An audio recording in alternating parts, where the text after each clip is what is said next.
2001, Harvard professor and political scientist Robert D. Putnam published a book entitled Bowling Alone. For a time, the book was all the rage in membership-based organizations as it attempted to explain via an abundance of numbers, charts, and graphs the reasons for and effects of the decline of social interaction in our society. The book became less the rage when readers found out it offered more on the whys and wherefores and less on how to reverse the trend. This trend, I might add, has continued its downward spiral since the book came out. Putnam used the following bowling analogy to illustrate his premise.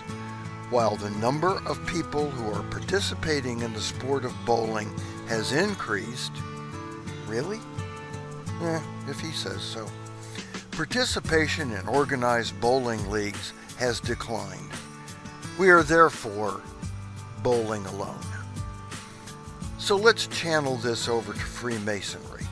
While interest in Freemasonry has increased, if I say so, participation in organized Freemasonry has declined.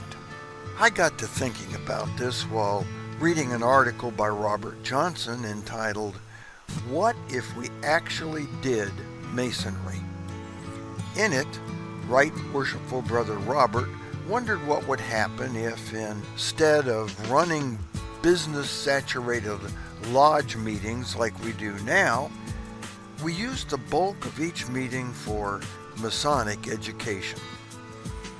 The more I read, the more I kept thinking attendance would go down even more.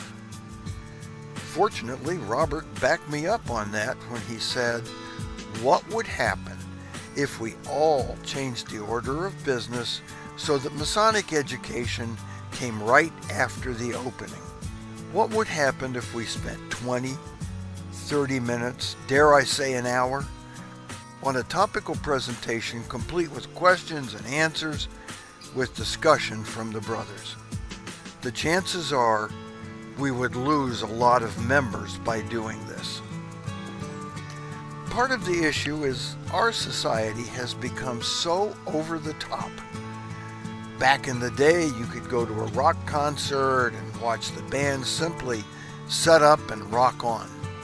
Today, for the attention span challenged, that same band on tour has to have flash, pyrotechnics, and videos behind it while it plays. We expect so much more. The other issue is that our boring meetings compete with the likes of 70-inch big screen TVs with practically any movie ever made available anytime we want it. Add to that the constant buzz of activity on our smartphones, which sometimes includes 24/7 availability for our jobs and, the small matter of our family activities. You want to match all that against a lengthy discussion of a point within a circle without pyrotechnics? With all the activity and excitement happening around us, we stay home glued to our cell phones and have less real social interaction. We bowl alone. So what could we do to stem this tide? Easy. We could get rid of all TVs, smartphones, the internet, and go back to the time when our grandfathers had nothing to do for social interaction and entertainment but go to a lodge meeting. And by the way, do you think Granddad's Lodge spent an hour on Masonic education? Well, we can't go back, can we?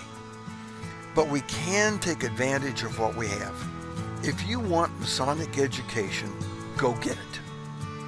We don't have to depend on our lodges for it.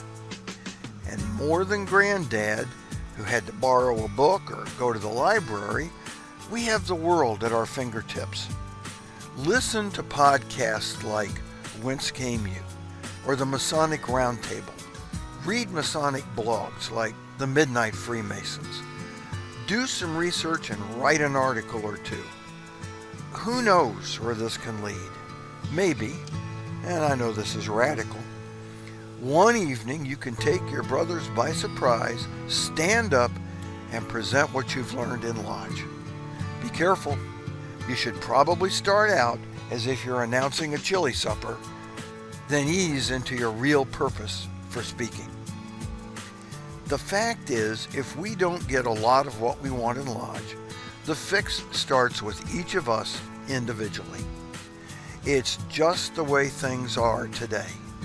If we want something other than business meetings and bean dinners, the hubbub, toys, and distractions of modern day society are backing us into a corner and forcing us to go Freemasoning alone.